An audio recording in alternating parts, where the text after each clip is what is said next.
Meus queridos irmãos e minhas irmãs, hoje nós começamos o tempo comum e aqui em nossa matriz nós celebramos os festejos dedicados a São Sebastião, glorioso mártir, exemplo e grande testemunho de vida cristã.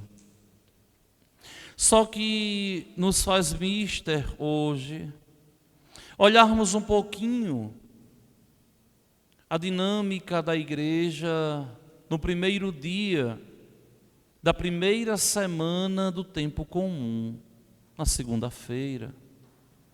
O que é que a liturgia nos propõe? O que é que a liturgia da igreja nos traz? Que mensagem a liturgia da igreja nos traz no dia de hoje? Primeiro, se começa fazendo referência à prisão de João. Jesus fora batizado, João foi preso. E Jesus vai para a Galileia, pregando o Evangelho de Deus, ou seja, ele anunciando de um modo muito simples: o tempo chegou, a plenitude dos tempos está aqui. O Verbo se fez carne e o Verbo sou eu. E dizendo: convertei-vos e crede no Evangelho. É interessante essas palavras de nosso Senhor Jesus Cristo no Evangelho, porque se nós tirássemos aqui o caractere Jesus, nós veríamos que é a mesma mensagem, sem nada acrescentar, sem nada tirar, da pregação de João Batista. E aqui nós vemos que existe uma continuidade. A pregação de Jesus, nosso Deus, é uma continuidade da pregação de João, o precursor. E porque Jesus continuou pregando a mesma coisa, ele provou que ele havia enviado João. Não podia, de modo algum, existir uma diferença, uma disparidade entre as duas pregações, entre os dois conteúdos. Por quê? Porque são duas pregações de uma mesma mensagem. Deus visitou o seu povo. São duas pregações com um único objetivo: salvar o homem. E aqui fica muito claro: convertei-vos e crede no Evangelho. Essa mensagem aqui do Evangelho de Marcos voltará para nós na quarta-feira de cinzas, esse ano, no dia 5 de março. A igreja voltará esse mesmo pensamento, essa chamada de atenção. Só que aqui nos vem com uma característica muito própria do tempo comum: o encontro com Jesus. Convertei-vos e crede no Evangelho. A conversão, ela não é primária. Por incrível que pareça, a conversão, ela é secundária. Se alguém buscar se converter antes de se encontrar com Cristo, essa conversão dura pouco. A conversão verdadeira, ela vem posteriormente, depois de um encontro único, pessoal, intransferível com nosso Senhor, que por incrível que pareça, é algo que nós temos de mais precioso.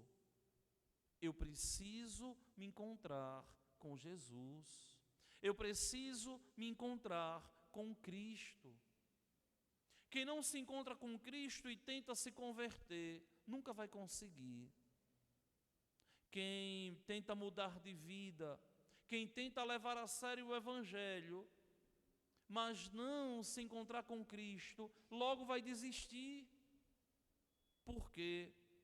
Porque a conversão nada mais é, como nos diz o Santo Padre o Papa Bento XVI, em uma de suas homilias da Quaresma, a conversão nada mais é que uma resposta de amor a Deus. Por que eu me converto? Porque amo a Deus. Porque devo me converter? Porque amo a Deus. Não existe conversão sem amor. Não existe mudança de vida sem amor. E é o que muita gente se perde na caminhada, porque querem primeiro se converter, seguir a lei, para depois encontrar Jesus. O encontro com Cristo nos faz enxergar a vida com um olhar diferente. O encontro com Cristo nos faz ver a vida com um olhar de fé, com um olhar religioso, com um olhar totalmente espiritual. E por incrível que pareça, o que vai dar sabor à nossa caminhada na igreja não são as funções que nós ocupamos, nem muito menos o papel que nós desempenhamos, não. O que vai dar sabor à nossa caminhada na igreja é justamente caminharmos depois de nos encontrarmos com Ele. E é por isso que, quando a gente se encontra com Cristo, a gente é incapaz de abandonar a barca da igreja. É por isso que, quando a gente se encontra com Cristo, nada nem ninguém é um empecilho para a gente servir a Ele. É por isso que, quando a gente se encontra com Cristo, nós somos robustecidos. E a gente sabe por que estamos trabalhando. Nós sabemos a quem estamos servindo.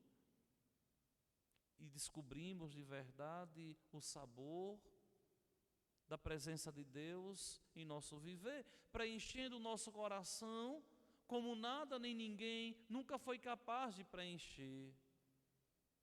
Aquele que se encontrou com nosso Senhor Jesus Cristo descobre o grande segredo da vida. E o segredo da vida é caminhar aqui de mãos dadas com Ele, de tal modo que nos faça chegar aos céus.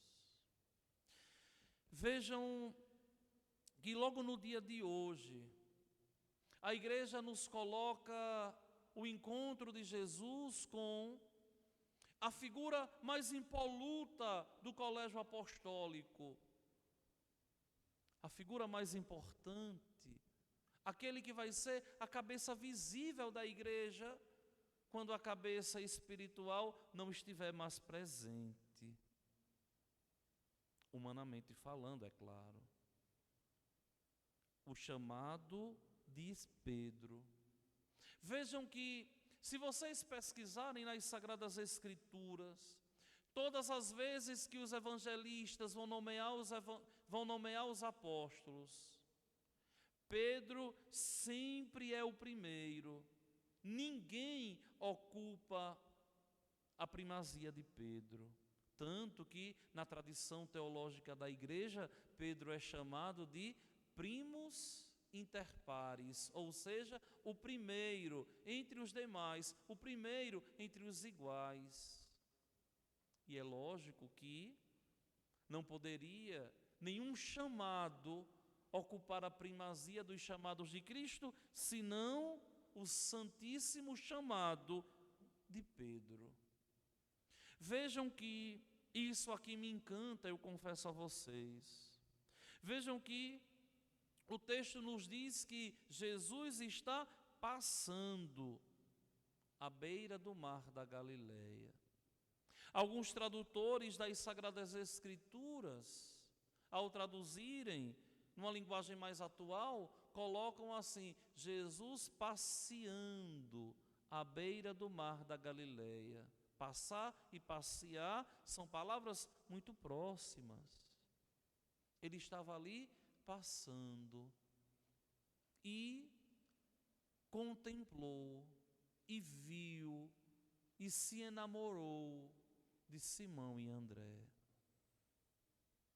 É claro que aqui Simão e André, com certeza, já tinham visto falar de Jesus, já tinham até contemplado Jesus. Lembrem que André, discípulo de João Batista, quando João aponta, ele é o Cordeiro de Deus, André sai correndo, né, naquela carreira desesperada, e vai dizer a Simão: encontramos o Messias.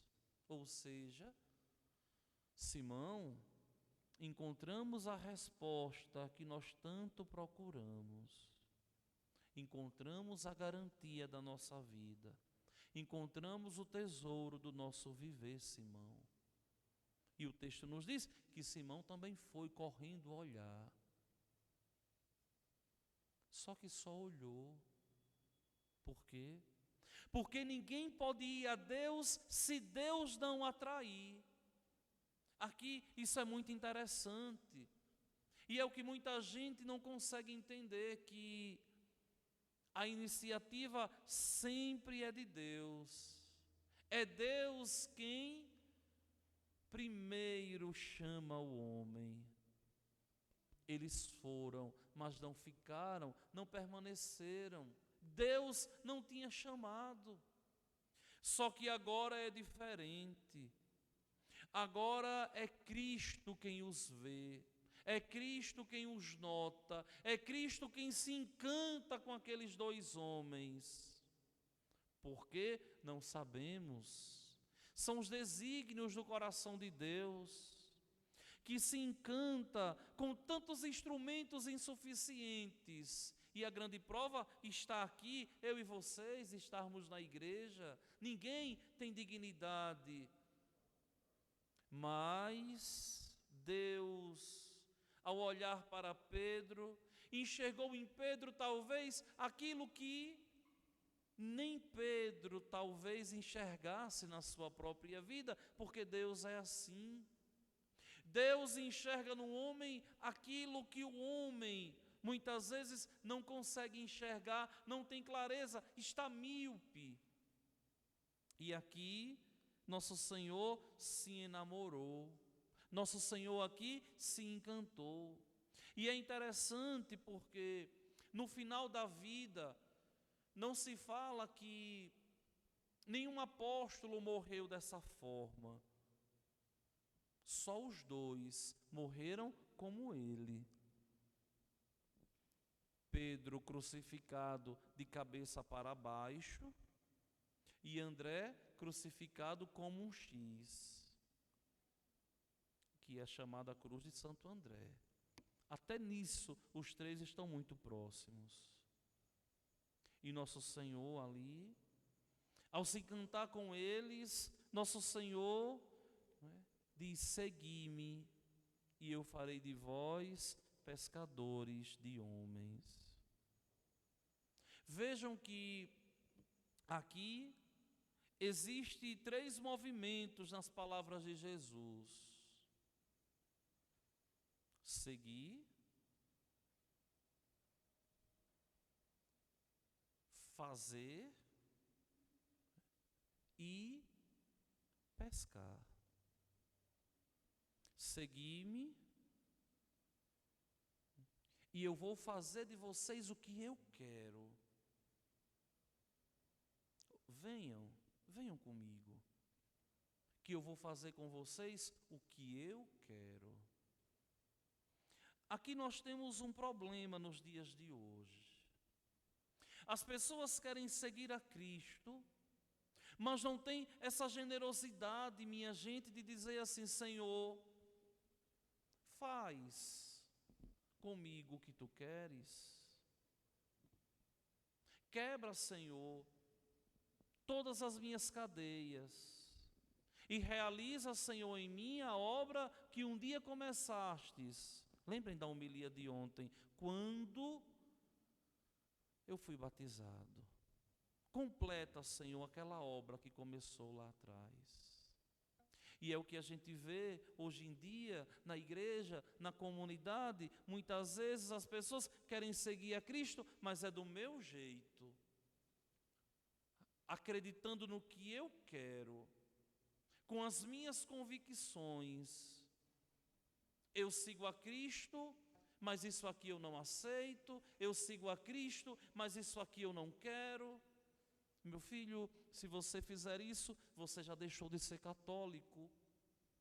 E a gente encontra, viu, de um modo muito pleno hoje em dia, as pessoas que, ao invés de seguirem a Cristo, seguem a si mesmas com a roupagem de que estão seguindo a Cristo. Seguir a Cristo é deixar Ele fazer, é deixar Ele moldar. Lembrem que a encarnação de Cristo faz parte da nova criação. A ressurreição é o 8º dia. Do mesmo modo que o Pai ali moldou Adão do barro da argila, Cristo aqui, depois que nós nos encontramos com Ele, também molda o homem. E qual é a prova? A prova de que Cristo molda o homem está na capacidade que nós temos de aceitar a doutrina que Ele deixou. Você mede a capacidade do seu coração moldado a Cristo na medida em que você aceita a doutrina deixada por Cristo. Porque o que nós mais vemos nos dias de hoje, nos bancos da igreja, está assim, de católicos do meu jeito, do jeito que eu quero, e muitas vezes não do jeito que Cristo quer. Segui-me e eu farei de vós, e vocês serão do meu jeito. É por isso que nós somos chamados de cristãos. Quem é o cristão? É em meio ao mundo aquele que é luz de Cristo, que exala o bom odor de Cristo, que ilumina levando a luz que é Cristo. E eu farei de vós pescadores de homens, ou seja, vocês não vão pescar mais algo para esse mundo, mas vocês vão pescar coisas, pessoas para a eternidade. E o mais bonito é que Simão e André, eles não colocaram nenhum porém. Eles não colocaram nenhum porém. De modo algum, de jeito algum, eles questionaram: espera aí, Senhor, deixa a gente organizar aqui. Espera aí, Senhor, deixa a gente atracar ali. Não. O texto nos diz que eles, deixando imediatamente as redes, abandonaram tudo, soltaram tudo e seguiram a Jesus. Por quê? Porque, minha gente, quem se encontra com Jesus entende que as convicções, tudo que tem, não é nada perto do encontro que teve com Ele. E é a grande certeza da vida é se encontrar de um modo pleno e santo com nosso Senhor. Só que aqui também nós temos um problema. Quantas pessoas querem seguir a Cristo, mas são incapazes de deixar pequenas coisas? São capazes de deixar coisas tão pequenas. E não entenderam ainda que o desapegar-se é para cada vez mais se apegar a Deus.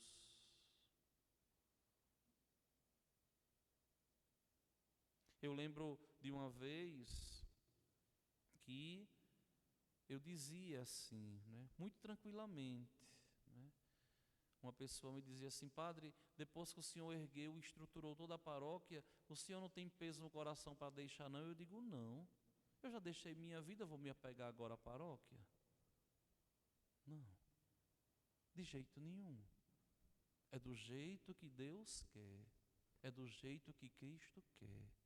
Vejam, minha gente, tem tantas pessoas apegadas a coisas tão pequenas e a gente encontra, não é? Um apego tão grande. Vocês nunca me viram como padre exigindo ou implorando alguém para fazer determinado serviço na igreja. Nunca fiz isso.